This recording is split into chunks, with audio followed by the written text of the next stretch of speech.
Welcome to Georgia Town Crier, an issue and interview program highlighting topics of interest to Georgians. Thank you for being a part of Georgia Town Crier. I'm Mike Shelley, and one of the things that I love about Christian radio is the camaraderie that you get with many of the people that you hear on a regular basis. And not many of them have a long history with me, but one of them in particular does. I've known John Graham from Life with Purpose Radio, which is produced by the Georgia Baptist Convention.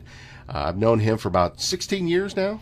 Something like that, yeah. 16 years. 2000 maybe? And we're still friends. As far as you know. As far as I know. But anyway, John has graciously come to the studios of New Life FM to talk a little bit about Life with Purpose Radio and some of the other things that John has got a huge heart for.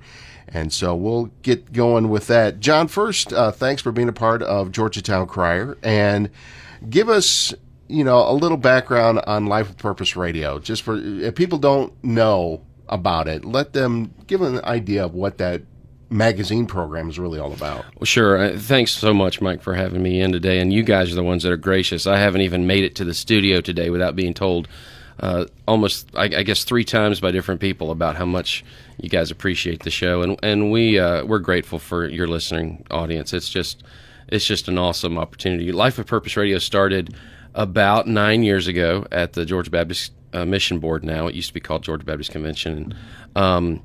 It was kind of a sunsetting of one endeavor in media where Dr. J. Robert White, our CEO, was doing the used to be on WPCH the on Sunday mornings, right? So, Sounds of Faith.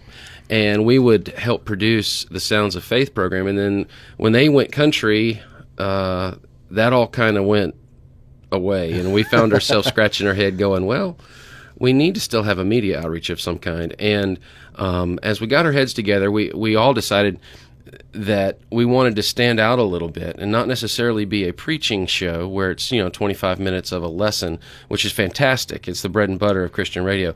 But we wanted to stand out a little bit and try to offer something different. And so we created this concept of a magazine program. It's not an original concept, but it was for a lot of the markets that we were in. And where we have 5 or 6 different correspondents or reporters, Sure. Interview people, and they all kind of cover a different beat. And mine was in the area of, we called it the culture connection. So I'm talking to politicians, filmmakers, Sure. athletes, anybody about applying their Christian faith in the public marketplace. And so that's kind of where we started, and it's been so well received by a lot of folks. We get a lot of letters about Life with Purpose Radio, and a lot of them would say it needs to be on every day. And I'm thinking every time I read that, I think I know all the guys that put Life with Purpose Radio together, and that would drive them crazy. Well, if it had to be fresh content every time, it sure would. So, anyway, the culture connection mentality that you had with your segment of Life with Purpose Radio kind of birthed something in you to do something outside the norm for you. Now, let me just give our listeners a little bit of background. John and I first met when John was the worship leader of That's the right. church that I attended in Bethlehem, Georgia, and that's how we got to know each other. Our kids kind of grew up with one another and all, but your new venture, or this new thing that you've been doing, I've kind of helped you here and there with some voice work and all for a good 5 years now that Right. you've been doing this. So tell us a little bit about this idea that came to you about kind of stepping out. Wow, it's hard to summarize this really briefly, but you remember this little endeavor I had called the Ticket Stubs, Right. several years back when I was actually at a radio station producing and managing a radio station in Winder. And the Ticket Stubs, me and my partner Brian kind of fell into this ability to go to movies 3 or 4 times a week for free if we wanted to. Right. And so it really amped up my my fandom of film in general. But as I got into Life of Purpose Radio, I started meeting one film producer after another, one actor after another. And one particular conversation I had with an actor named Drew Waters, who at that time was on set for a film called The Redemption of Henry Myers. And at the same time, a friend of mine had come home from Ireland, as he was a church planter in Ireland. He'd come back to Georgia, and he had a burden in his heart. The Walking Dead was really big at that time, still is, but it was huge at that point. And he wanted to do some sort of a Christian allegory for zombies and all this kind of stuff. So I went and met with him, and he knew I was also, most folks may not realize, but my real day job is the video producer for the Georgia Baptist Convention. The radio is something we all kind of tag team and get accomplished. So as a video producer, Kevin, my friend, knew that that's something that I did, and he wanted to just, pick my brain about it. Well, that happened at the same time I had this interview with Drew. And from that point forward, I started every actor, every producer I talked to, when I would finish the interview, I would say, hey, by the way. Can you give me some free advice? Exactly. And what was interesting is I was telling this, I know it sounds crazy, and this is not the point of the interview, but this Christian zombie story to this actor, Drew Waters. Drew said, the guy that just produced this film that I was just on has a dream of doing a Christian zombie movie. Let me connect you. Well, that connected me to a guy named Chad Gunderson, who has been on the show several times. Chad is one of the producers of Allegories, a preschool, sort of a Veggie Tales for preschoolers thing. Right. And we began a friendship, and we just paid for Chad. We flew him out of Dallas, and Kevin and I paid for him to come and basically give us film school boot camp in 3 nights. Wow. And he did. And he came out there and just poured into us. And for the past 3-4 years, Chad has had that kind of relationship with me. He's such a generous guy who just poured his knowledge of 17 feature films and a bunch of other stuff into us. Well, the zombie project didn't quite get all the way to the goal line, okay? But this other venture started early this year, and it's just absolutely fantastic. A story that God birthed in my heart that turned into a script with my writing partner and co-producer, Josh Sims. We just took this story and crafted a script, and we're off to try to make this film. So it's pretty exciting. Now, the link that you shared with me about the movie itself, Kind Katie, is based on a true story. That's right. And it is just the synopsis that you gave me. I'm tearing up already. Yeah. And so give us a little background on how you came across the story of Katie and what you're planning on doing with that story. Mike, one of the things I love about what God does in our lives is we get to a year or 2 or 5 or 10 years down the road, and we look back and we can see a lot of pieces that never made sense, and they suddenly start to make sense. Sure. You see where God has kind of woven this tapestry together to form this. I went to college at Shorter College, now Shorter University up in Rome. One of my friends that we were in show choir together was a girl named Jill. Another girl that was in show choir with me was a girl named Amy. And I was also the RA for our dorm. And one of the guys in the RA was a guy named Jason. Well, let me put all these pieces together. Jason and Amy started dating, and they were also attending the church where I was serving as minister of music at the time. Jason and Amy asked me to perform their wedding ceremony. I was like, wow, I'm a music minister. I get to do a wedding? Nobody, music guys. Who knew? You mean you really think I know how to read the Bible? And so Jason. Oh, he does. He knows how to read the Bible. But Jason and Amy asked me to officiate their wedding. Well, one of the bridesmaids was her best friend since 8th grade, Jill. All right, let's fast forward 25 years. John goes through some really cruddy stuff in his life personally and ends up divorced and hurt, just to be real honest. Wow. And through Facebook Messenger, of all things, connects me back with this girl named Jill, who had never been married and was an actress in Atlanta for 25 years and just a dear friend from college. And I was like, oh, man, what's up? And so we started talking again. Well, now she's my wife. And okay, now that I knew that. You knew that part. But I knew that part, but I didn't know how far back you guys were. Right, yeah. So. And now, so Jill and I are married. Well, that also reacquainted me with Amy and Jason, because we'd always stayed sort of connected, but because Jill was very close to Amy, all of a sudden my Facebook feed starts getting flooded with Amy and Jason posts and all this stuff. Well, Jill and I had been married for about 3 months, and no, I'm sorry, let me take that back, about 8 months. And we were just sitting in our living room watching TV, just having finished dinner or something like that. And we were both scrolling through Facebook like everybody does. And we start seeing, Jill actually gets a personal message from another friend that tells us about Amy and Jason's middle daughter, but her oldest daughter, but their middle child, Katie Beth, had been killed in a car accident. And Jill was devastated. I, of course, was devastated for Jason and Amy's benefit, but I had never met Katie. But Jill was just like a wreck because this girl was so special. Well, I started following. Of course, I reached out like we all do on Facebook and said, praying for you. I love you guys, whatever we can do. I started following the stories, and I saw how her life inspired, because she had ended up going to Jacksonville State, and she had a dream to be a marching ballerina for Jacksonville State University, which is the dance team that's part of the football halftime thing. And I started seeing that she danced in one game before this accident, and she was killed. I started learning through these Facebook things about the impact this girl had. And the local Chattanooga News did a story on her when she died.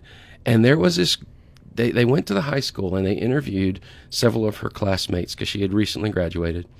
And one young man, they never even showed his face, one young man pulled out of his wallet and he said, Katie wrote all of us a note of encouragement before she graduated, and I keep mine right here in my wallet. And he pulls it out, and I can't hardly, something about be bold and give a scripture verse. But the point is, I thought, here's a kid, a guy in high school, who carries this note around in his wallet. She must have had a pretty big impact on people's lives. Sure, yeah. And I kept watching, and then it got bigger. Taylor Swift donates $5,000 to the GoFundMe account. And I was like, wait a minute, the Taylor Swift, So it's Billboard magazine did a story on Taylor doing that, People magazine, it was all over everything.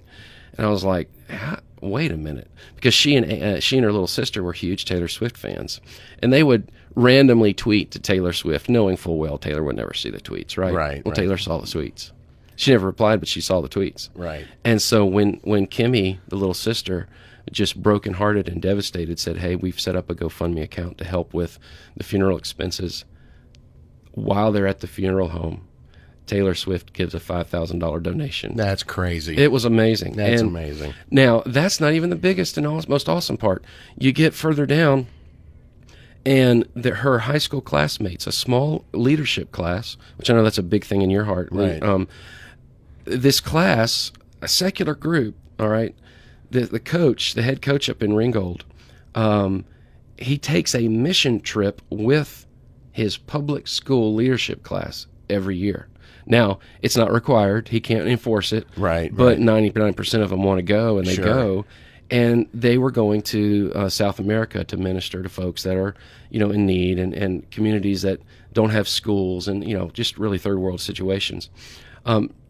When Katie died, the class, especially the school, the whole community was devastated. But the class was like, we have to do something that shows how amazing Katie Beth was. So that group of high schoolers goes and raises $60,000 $60,000 in the Ringgold, Georgia community, and they build a high school in Nicaragua in her honor. It's going to be opening next February. That is amazing. It's an incredible story. There's also a couple of scholarships involved. And when I started seeing this all come out, I was like, this has to be told to the world. It just has to. Sure. So I approached Jason and Amy, and I said, guys, I want to take your daughter's story to the world. And they didn't know, and sometimes I don't even know how that's going to happen, but I know it's going to, and the script has come out, and it's just, there's so much good going to come from this. It's really exciting. Well, the unique thing about the production side of this soon-to-be theatrical release called Kind Katie is how it's funded. Yeah. Now, you and I have been in Christian media for a lot of years. I just celebrated my 30th anniversary, Wow. October 9. Did you get a pocket knife or anything I got like that? nothing. I got nothing. But, 30 years of Christian media, and I'm still amazed at what God does through funding those things. Yeah. And one of the things, you go back to The Passion of the Christ, where Mel Gibson completely funded the whole movie, the production, everything, Yep. on his own. Mm-hmm. Then you think of the Kendrick brothers down in South Georgia, who get their church behind them, and they do all of that self-funded type of thing. This, you're kind of doing a little differently. Yeah. You're going to be funding this movie based on really the generosity of a crowd. And you're going to be doing that crowdfunding. What made you decide to do something like that instead of going to some power bankers type of stuff? Well, let me put a spin on that. Not really the generosity of the crowd, the willingness and belief of the crowd, because it's not just a donation. Right. And that's what's unique about this. When I first started, I did an Indiegogo campaign and raised about $4,000, and I needed some initial funding for legal expenses and some marketing and things like that kind of just have to happen to get out the gate, right? But it wasn't a few months, I guess a couple months after I got the script finished. Actually, it was about right at the same time. I saw this thing come up on my Facebook feed, and it said basically this Christmas movie was the first Christmas movie in U.S. history, the first feature film in U.S. history to offer equity crowdfunding, which is a different thing than just Right. crowdfunding. And so I was like, wait a minute, here's a movie doing something different. Let me see what they're doing. And I started looking into it. And it turns out in 2016, Obama passed the Jobs Act.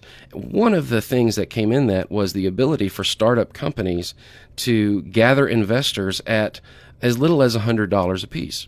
And that had been going on for a few months in the U.S. for other startup companies, the coolest widget for your phone or doohickey or, a wakeboard or something, Right. But I had never seen it applied to film. And so I started looking at it and I thought, this could really work. Not only could it work, it may be the best possible way to fund faith-based films, because believers not only believe in the project, the only way they've been able to really show that belief is by buying a ticket and attending a screening of a film. Right. But now, because this is completely economically manageable for most people, they can honestly be part of getting it from script to screen. And so I thought, this has to happen. So got with my attorney. We have gone. It's been a 4-month process, but it was like birthing a baby when this thing finally went live. Which you and I have no idea what that. Well, this is true. I have had kidney stones, but anyway, when this happened, I was just like, thank you, the Lord, because what this does is it opens up an opportunity for the faith community to put $100 into this project, and when the film is successful, they will be successful. There's a return on that investment. That's Right. why it's important. I don't want to call it a donation, because a donation implies you're going to get a T-shirt and a pat on the back. This is a whole different thing. Right. So Now, if somebody says, "Wow, that sounds like something I want to be a part of," Mm-hmm. how does somebody get that information? Because I know based on regulations and all, we can't go into a whole lot of detail about it, but you can say, "Here's the website exactly to go to." Yeah, So- folks are interested, and we're looking for two things. We're looking for interested parties, and we're looking for megaphones. Folks that say, this not only is something I want to be a part of, but I want to tell my friends about it because it's that awesome. But go to startengine.com. That is like, gentlemen, start your engines, Right. okay? startengine.com/kind Katie. And Katie is spelled Katie. All right.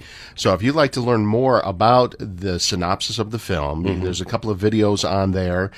John explaining to you a little bit more about the film and the process that he's going through. You go to startengine.com/kind Katie, and that's Katie. We've been speaking with John Graham, who's one of the hosts of Life with Purpose Radio, and also a beginning producer, director for this fantastic movie. I cannot wait to see this and to see how God is working through the life after she passes away. Yeah. Katie Beth. John, as we get going, the state of Georgia is one of the biggest place in the world That's when right. it comes to movie making. Yep. Are you finding it to be a little easier to be doing stuff like this in this state? Well, I'm not quite at the point where I'm actually engaged with the industry quite yet, as far as like this project is concerned. But as far as finding crew, finding actors, it's not hard at all. And it's really exciting time in the state of Georgia in regard to the film industry. And I want to take it to the place where faith-based films are also known as coming out of Georgia. That's been the case with the Sherwood Brothers, as several of their films were done here, a couple in North Carolina. But I want to continue to contribute to that. So Right. yeah, it's pretty exciting. Well, that's definitely a prayer need for the state, as they seem to do one thing, loosen up things over here in order to get movies to continue to come here. And I would love to see more faith-based movies. And it seems like every time a faith-based movie comes out, it's just better and better and Right. better.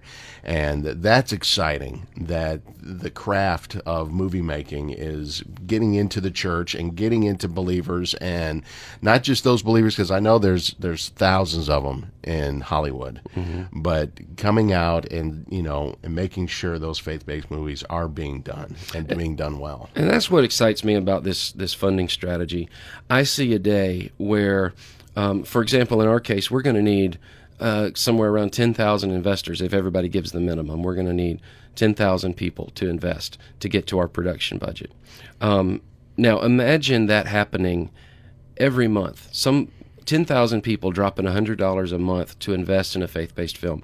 How many great stories could get to market that promote the Christian faith, that elevate a biblical worldview? Right.